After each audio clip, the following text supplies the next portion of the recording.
ने अपने राज्य की अर्थव्यवस्था की जांच पड़ताल की, जिसके बाद उसे पता चला कि खेती में अनाज का कुछ हिस्सा चिड़िया खा जाती है। यह जानकर राजा बहुत चिंतित हुआ कि किस तरह से अनाज को बचाया जाए। राजा ने आदेश जारी करवाया कि राज्य की सभी चिड़िया को मार दी जाए। जो जितनी ज्यादा चिड़िया मारेगा उसे उतना ज्यादा इनाम दिया जाएगा।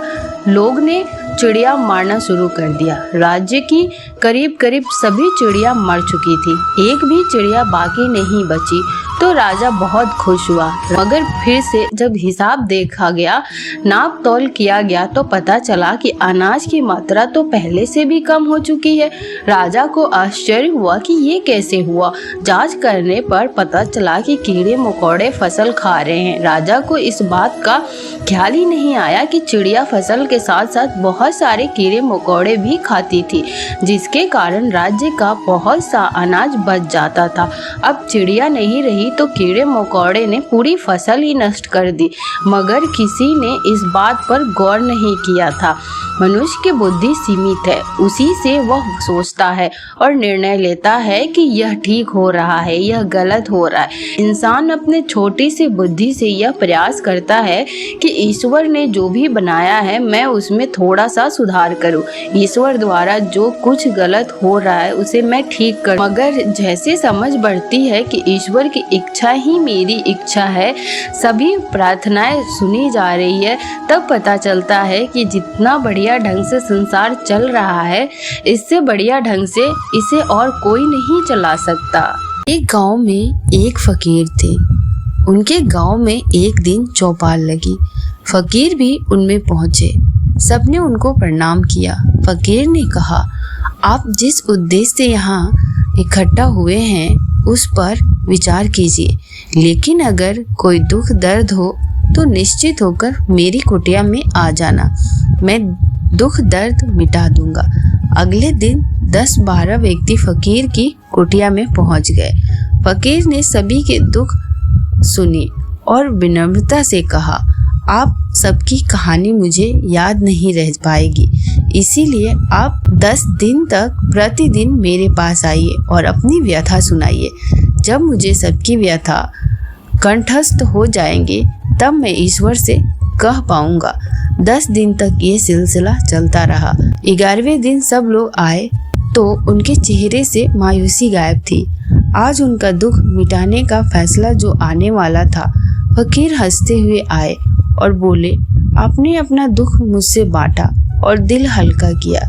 इससे आपको शायद अपने दुख को एक दूरी से देखने का अवसर भी मिला और आपने पाया कि वह इतनी बड़ी समस्या नहीं थी।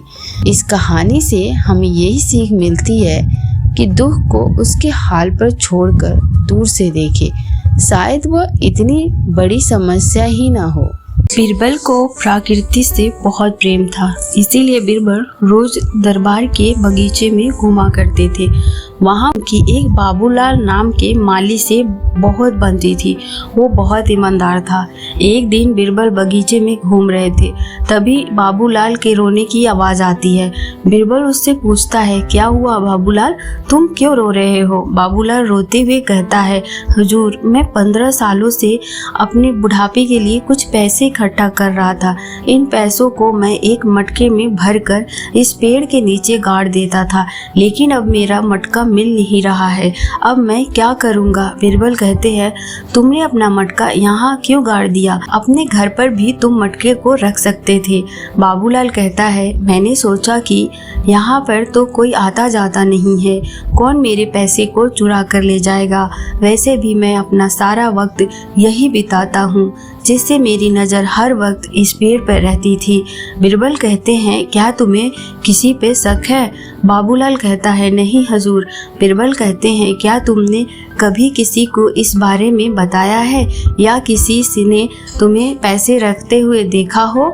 नहीं हजूर, मैंने किसी को नहीं बताया। बीरबल कहते हैं, बाबूलाल तुम चिंता मत करो, सब ठीक हो जाएगा, अब तुम घर जाओ।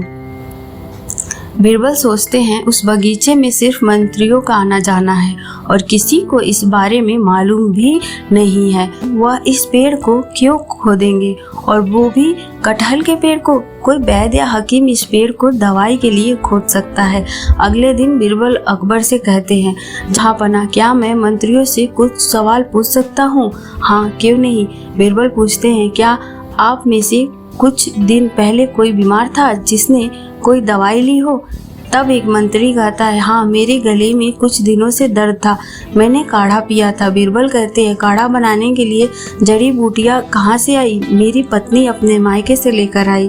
तभी दूसरे मंत्री उठकर कहते हैं, बीरबल, मेरे पेट में कुछ दिन पहले से कब्ज है। मेरे हकीम ने मुझे कुछ जड़ी बूटियाँ दी जिसमें मुझे 3 दिन में फ़ायदा दिखा।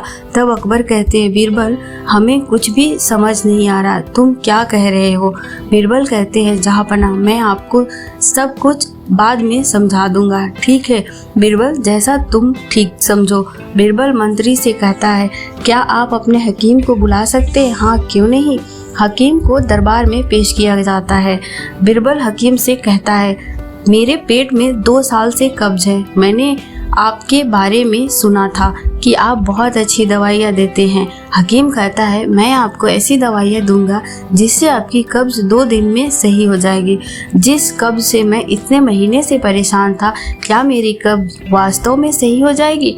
आप इस दवाई के लिए कौन सी जड़ी बूटियों का इस्तेमाल करते हैं? हकीम कहता है, वैसे तो मैं किसी को भी नहीं बताता हूँ, पर आप पूछ रहे इसीलिए बता रहा हूँ।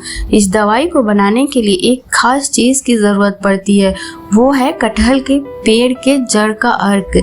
यह सुनकर सब चौंक जाते हैं। बीरबल कहते हैं, कटहल के जड़ का अर्क? अब तो मुझे और लंबे समय तक इंतज़ार करना होगा, क्योंकि इस पूरे राज्य में कटहल का पेड़ कहीं भी नहीं मिलेगा। हकीम कहता है, हुजूर, घबराने की कोई बात नहीं है, एक कटहल का पेड़ राजा अकबर के बगीचे में ही है। बीरबल कहते, हकीम, मैं आपको सच बोलने का एक मौका देता हूँ, बाबूलाल के पैसे वापस करने का। बाबूलाल ने उस पेड़ के नीचे अपने पैसे गाड़ दिए थे और वह उस बगीचे का माली है। सुनकर हकीम डर जाता है और कहता है, हुजूर, मुझे माफ कीजिए, मुझे उस पेड़ के नीचे एक मटका मिला था जो पैसों से भरा हुआ था। मैंने सोचा कि यह मटका काफी पुराना है और जिसने उसे गाड़ा था शायद वो भूल गया है, इसलिए मैंने उसे ले लिया। मुझे माफ कर दीजिए, आगे से मैं कभी ऐसे नहीं करूँगा। बीरबल कहते हैं, जहाँपनाह, इन्हें माफ़ कर दीजिए क्योंकि इन्होंने सच बोला। तुम कहते हो तो हम इन्हें माफ़ कर देते हैं। बीरबल लाल से पूछते हैं, मटके में कितने पैसे थे? हुजूर, उसमें 70 सोने के असरफी थे। बीरबल कहते हैं, तुम्हारी बेवकूफ़ी की वजह से तुम्हें सिर्फ 60 असरफियाँ दी जाएगी। एक 67 साल के व्यक्ति बात करते वक्त मुझसे बोले, बेटा, कल रात लेटे लेटे मैं सोच रहा था कि ज़िंदगी में मैंने क्या क्या गलत काम किए। मैंने कहा, लिस्ट तो काफ़ी बड़ी होगी। वो बोले, हाँ, काफ़ी बड़ी। अपनी जवानी के दिनों में मैं शौक से शिकार करता था। एक बार गर्भवती हिरन को मेरी गोली लगी और वो वहीं तड़प कर मर गई। सालों बाद जब मेरी शादी हुई, घर में विवाद की वजह से मेरी पत्नी ने सुसाइड कर लिया। मौत के समय मेरी पत्नी भी गर्भवती थी। उसके पेट में मेरे 2 बच्चे थे, वो भी नहीं बचे। उस दिन मुझे समझ आया कि कैसे उस हिरन की हाय और तड़प ने मुझे बर्बाद कर दिया। आज मैं अकेला हूँ। वो बोले, दुनिया में बेवजह किसी की हाय और हक का मत लेना, क्योंकि यहाँ एक एक चीज़ की कीमत चुकानी पड़ती है।